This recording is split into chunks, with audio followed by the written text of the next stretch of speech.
Hello guys, আসসালামু আলাইকুম। দেখো, এই চশমাটা আমাকে একজনে গিফট করছিল। দেখো, গিফটের জিনিস।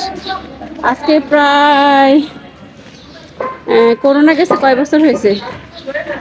করোনার আগে এই এই আমাকে আমার এক ফ্রেন্ড এই চশমাটা গিফট করেছিল।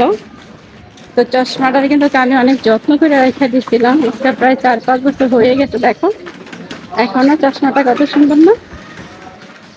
দেখো, তো আমাকে চশমাতে কেমন লাগতেছে বলো তো? কেমন লাগতেছে চশমাতে? তবে আমাকে যেটাই গিফট করুক না কেন, আমার কিন্তু অনেক বছরই থাকে। ঠিক আছে, গিফটের জিনিস। এই যে আমার এই যে জামাটা, এটাও কিন্তু গিফটের। এইটাও কিন্তু আমার ফ্রেন্ড আমাকে গিফট করেছে। হ্যাঁ, তো আজকে সব কিন্তু গিফটের পরেছি। তো গিফটের পরে আজকে যাচ্ছে ঘুরতে। ঠিক আছে, যে বাইরের ছেলেকে যাই ওর বাসায় দিয়ে আসবো। ঠিক আছে, তারপর কিছু ভিডিও বানাবো, তারপরে বাসায় চলে আসবো। তো আমাকে চশমাতে কেমন লাগতেছে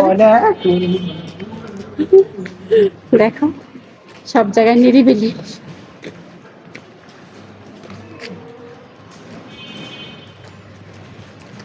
তো যাই হোক, কেমন আছো সবাই?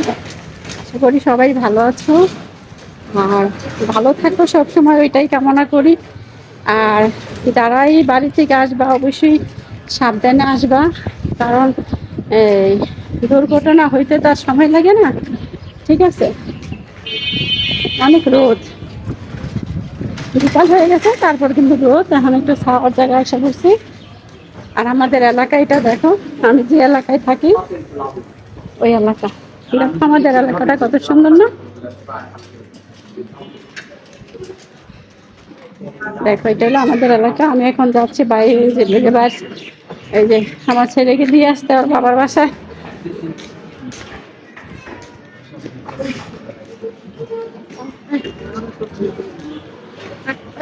তো চশমাতে আমাকে কেমন লাগতেছিল অবশ্যই কিন্তু তুমি কমেন্টে তোমরা সবাই বলবা।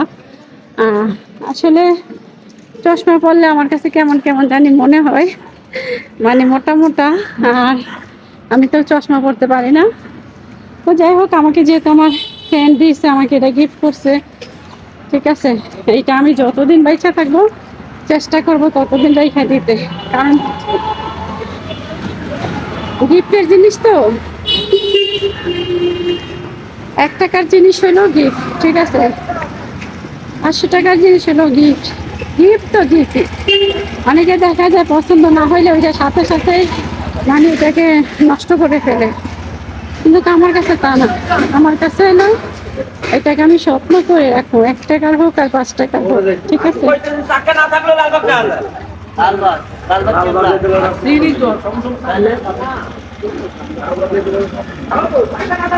যাই হোক, কমেন্টে জানাবো আমাদের এলাকাটা কিরকম লাগলো তোমাদের কাছে। তো সবাই ভালো থাকো, সুস্থ থাকো, আল্লাহ হাফেজ।